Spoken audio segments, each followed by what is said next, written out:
The call came at 2:47 a.m. on a Tuesday in March. Uncle Tom had died peacefully in his sleep at the hospice facility, and someone needed to handle all the arrangements. That someone, according to my family, was obviously me. "Melissa, thank God you answered," my cousin Patricia sobbed into the phone. "Uncle Tom is gone and there's so much to do. Mom's too upset to think straight, and you know how good you are with organizing things." I sat up in bed, instantly awake despite the early hour. Uncle Tom had been battling cancer for 8 months, and his death wasn't unexpected. What I hadn't anticipated was immediately becoming the family's designated administrator for his final affairs. "What exactly needs to be handled?" I asked, reaching for the notepad I kept on my nightstand. "Everything," Patricia said, as if that answered my question. "The funeral home, the burial arrangements, the lawyer stuff, the house, his belongings.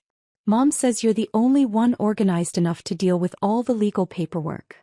Over the next hour, I listened as Patricia outlined the massive scope of responsibilities the family expected me to shoulder. Uncle Tom had been a widower for 12 years with no children. His estate was supposedly simple, but simple still meant coordinating with funeral directors, lawyers, banks, insurance companies, real estate agents, and various utility companies. "When do you think you can drive up?" Patricia asked. "We really need you here by tomorrow to start handling everything." I lived 4 hours away from my family, in a city where I'd been building my career as a graphic designer. I had projects due, client meetings scheduled, and a life that didn't revolve around family emergencies. But as always, my family's crisis automatically became my responsibility. "I'll need to rearrange some things at work," I said carefully. "Oh, that's fine. Everyone will understand about a death in the family." What Patricia didn't understand was that taking indefinite time off to handle Uncle Tom's affairs could jeopardize the freelance contracts I'd worked months to secure. But pointing this out would label me as selfish and uncaring about family during a time of grief. The next morning, I called my clients to explain the situation and request deadline extensions. Most were understanding, but I could hear the disappointment in their voices. In the freelance world, reliability was everything, and family emergencies, no matter how legitimate, still meant letting people down. I packed a bag for what I assumed would be a week-long trip and drove to my hometown. I arrived to find my family gathered at Aunt Ruth's house, all looking overwhelmed and relieved to see me. "Melissa's here to save the day," Uncle Bob announced as I walked through the door. "Now we can get everything sorted out." The assumption that I would single-handedly manage Uncle Tom's entire estate was presented as fact, not a request. No one asked if I had time for this responsibility or offered to help with specific tasks. They simply expected me to handle everything while they processed their grief. Aunt Ruth handed me 3 folders stuffed with documents. "These are all Tom's papers. I tried to organize them, but you're so much better with this kind of thing." I spent the first day sorting through Uncle Tom's financial records, insurance policies, medical bills, and legal documents. His simple estate was actually quite complex. He owned his house outright, had multiple bank accounts, several investment portfolios, a life insurance policy, and dozens of subscriptions and services that needed to be canceled. The funeral home required immediate decisions about caskets, burial plots, memorial services, and payment arrangements. The lawyer needed to meet about the will and probate process. The bank required documentation to freeze accounts. The insurance company wanted death certificates and claim forms. Each task led to 3 more tasks. Each phone call resulted in additional paperwork. Each meeting required follow-up appointments. What the family saw as handling some paperwork was actually a full-time job that required constant attention to detail and legal deadlines. By the 3rd day, I was working 12-hour days while my family members went to their regular jobs and maintained their normal routines. They would check in with questions like, "How's everything going with Tom's stuff?" but offered no practical assistance. "This is so much harder than I expected," I told my cousin Steve during one of our evening updates. "Yeah, legal stuff is complicated," he agreed. "Good thing you're handling it instead of one of us. We'd probably mess something up." The assumption that I was naturally better equipped to handle complex legal and financial matters had become the family's excuse for avoiding responsibility. I wasn't actually more skilled at estate management than anyone else. I was just the person who said yes when others said they were too busy or too overwhelmed. Friday evening, exactly 1 week after Uncle Tom's death, I sat in his empty house surrounded by boxes of belongings that needed to be sorted, valued, and distributed. I'd been working non-stop for 7 days while my clients grew increasingly frustrated with my delayed projects. That's when I received the call that changed everything. Melissa? This is Jennifer Chun from Morrison Design Agency in Portland. We met at the design conference last month. I remembered Jennifer, creative director at one of the most prestigious design firms on the West Coast. We'd had a great conversation about emerging trends in digital marketing. Hi Jennifer. How can I help you?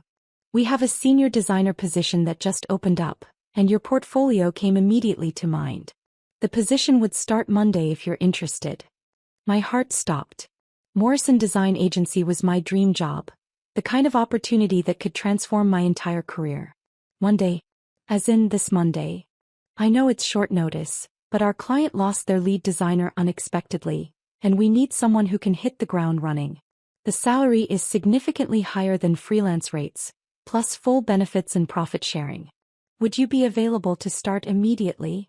I looked around Uncle Tom's house, filled with tasks that still needed weeks of attention. My family expected me to handle every detail of his estate while they returned to their normal lives. Meanwhile, my dream job required me to be in Portland in 3 days. Can I call you back tomorrow morning? I asked. Of course. But I'll need an answer by noon. We have other candidates to consider if you're not available. After I hung up, I sat in Uncle Tom's kitchen staring at the piles of documents that represented weeks or months of additional work. Work that my family assumed I would complete because I was good with paperwork, and apparently had unlimited time to sacrifice for their convenience. I called my best friend Rachel, who lived in Portland and worked in corporate law. Melissa, you have to take this job, she said after I explained the situation. Morrison Design is incredible. This is a once-in-a-lifetime opportunity. But my family is counting on me to handle Uncle Tom's estate. Your family is counting on you to do work they could hire a professional to handle. Estate lawyers exist for exactly this situation. But it would cost money to hire someone. It's not your money, Melissa. It's the estate's money. Executor fees and legal costs are standard expenses that get paid from the deceased person's assets. I'd been so focused on saving my family from legal fees that I hadn't considered the obvious solution. Uncle Tom's estate had enough money to pay professionals to handle his affairs properly. What if they're angry that I'm abandoning them? What if you're angry that they've been exploiting your time and skills for years without considering your career or your needs? That night I couldn't sleep. I walked through Uncle Tom's house, thinking about all the family crises where I'd automatically become the solution. When my grandmother needed care coordination, I'd managed her medical appointments and insurance claims. When my parents needed help with their taxes, I'd spent weekends organizing their financial records. When my sister got divorced, I'd handled her paperwork and court filings. Each time the family narrative was the same. Melissa is good at this stuff. Melissa has time to help. Melissa doesn't mind handling complicated situations. But I did mind. I minded that my career always took a backseat to family emergencies. I minded that my skills were volunteered without my consent. I minded that saying no to family obligations would label me as selfish while saying yes meant sacrificing my own opportunities. Saturday morning I called Jennifer Chun. I'm very interested in the position, but I need to ask about the start date. Would it be possible to begin on Wednesday instead of Monday? Monday is really what we need. Can you make that work? I looked at my laptop screen, which displayed my hastily rearranged client schedule and the growing list of Uncle Tom's estate tasks. Yes, I can make Monday work. Excellent. I'll email you the offer details and onboarding information. Welcome to Morrison Design Agency. After I hung up, I spent 2 hours researching estate lawyers in my hometown. I found 3 firms that specialized in probate cases and could take over Uncle Tom's affairs immediately. The cost would be reasonable considering the size of his estate, and the work would be completed properly by people who understood legal requirements and deadlines. Saturday afternoon I called a family meeting at Aunt Ruth's house. I have some important news to share, I began, looking at the 12 relatives who'd gathered to hear my progress report on Uncle Tom's estate.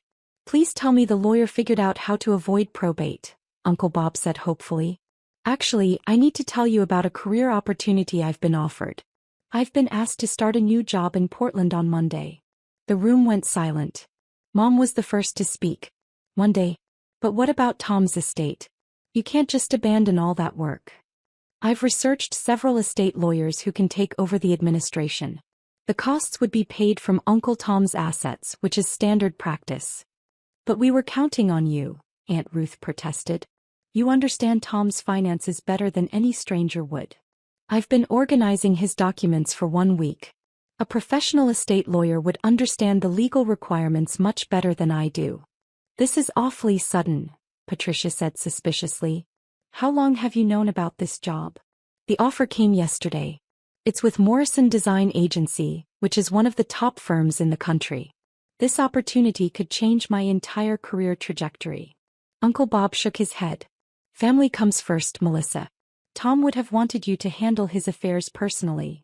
Tom would have wanted his affairs handled correctly and legally, which is what professional estate administration provides. The room erupted in overlapping conversations about family loyalty, responsibility, and the inconvenience of hiring lawyers.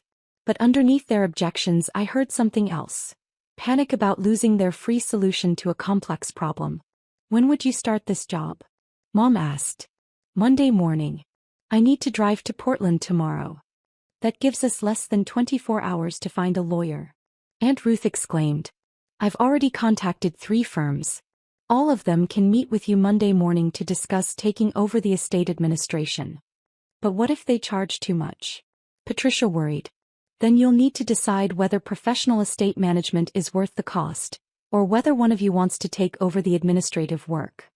The suggestion that someone else in the family might handle Uncle Tom's affairs was met with immediate protests. Everyone was too busy, too stressed, too unfamiliar with legal processes. But none of them were willing to pay for professional help either. I'll stay through the funeral on Monday morning, I offered. But I need to leave immediately after the service to drive to Portland. Sunday was spent in frantic phone calls between family members, trying to decide whether to hire one of the lawyers I'd contacted or attempt to persuade me to stay longer. I used the day to organize all of Uncle Tom's documents and create detailed notes about the estate's status for whoever would take over. Monday morning, I dressed for Uncle Tom's funeral while my packed car sat ready in Aunt Ruth's driveway. The service was scheduled for 10 a.m., followed by burial at 11:30. I needed to be on the road by noon to reach Portland in time for Tuesday morning meetings. The funeral was beautiful. Uncle Tom had been well loved in the community, and the church was filled with people sharing memories of his kindness and humor. During the service, I felt genuine grief for losing him and guilt about the timing of my departure. But as we gathered at the graveside for the burial, Mom made an announcement that crystallized my decision. I want everyone to know that Melissa will be handling all of Uncle Tom's legal affairs. She's good with paperwork and has time to manage everything properly. My family members nodded approvingly, as if my role as estate administrator had been decided by community consensus rather than voluntary agreement. No one mentioned that I'd tried to resign from this responsibility or that professional alternatives existed. Melissa will make sure everything gets sorted out correctly, Aunt Ruth added. We're so grateful to have someone reliable to handle all the complicated legal stuff. I stood at Uncle Tom's grave, listening to my family publicly assign me responsibilities I'd explicitly declined, and realized that nothing I said would change their expectations. They needed someone to sacrifice their time and energy for family convenience, and they'd decided that person was me. As the minister concluded the burial service and family members began offering condolences and making plans for the reception, I quietly stepped back from the group. I walked to my car, started the engine, and drove away from the cemetery while my family gathered around Uncle Tom's grave, still discussing all the estate work that needed to be completed. My phone started ringing before I reached the highway. I turned it off and focused on the 6-hour drive to Portland and my new life. I checked into a hotel Sunday evening and spent the night preparing for my first day at Morrison Design Agency. Tuesday morning, I walked into their offices wearing my best professional attire and ready to focus entirely on my career for the first time in years. My supervisor, Marcus, gave me a tour of the facilities and introduced me to my new team. We're so excited to have you here, Melissa. Your portfolio really impressed everyone. For the first time in months, I was valued for my professional skills rather than my willingness to handle other people's responsibilities. Wednesday evening, I finally turned my phone back on. The voicemail box was full, and the text messages required 20 minutes to read completely. The progression told a familiar story. Monday 2 p.m. Where did you go? We need to discuss the estate lawyer. Mom. Monday 4 p.m. Melissa, call me back immediately. This is urgent. Aunt Ruth. Monday 6 p.m. We met with the lawyer. He wants $5,000 to handle everything. That's ridiculous. Uncle Bob. Tuesday 8 a.m. We decided to handle Tom's estate ourselves. Can you walk us through what you've already done? Patricia. Tuesday 11 a.m. The bank won't talk to us without proper documentation. We need your help. Mom. Tuesday 2 p.m. This is much more complicated than we thought. Please call back. Aunt Ruth. Tuesday 5 p.m. We're going to hire the lawyer after all. Can you send him your notes? Patricia. Wednesday 10 a.m. Lawyer says you did excellent work organizing everything. He can finish from here. Uncle Bob. Wednesday 1 p.m. We should have supported your career opportunity. Sorry for being selfish. Mom. I forwarded my detailed estate notes to the lawyer and sent a group text to my family. Glad you found professional help for Uncle Tom's estate.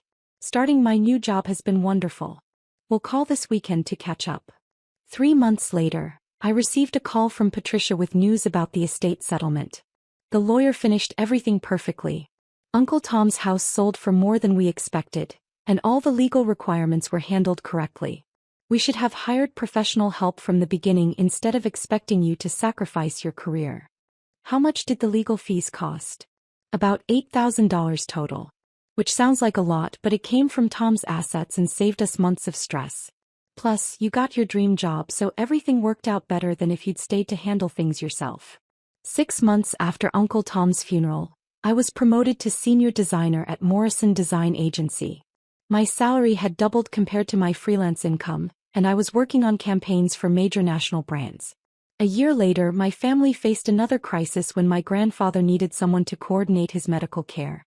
Instead of automatically assigning me the responsibility, they held a family meeting to discuss hiring professional care coordinators.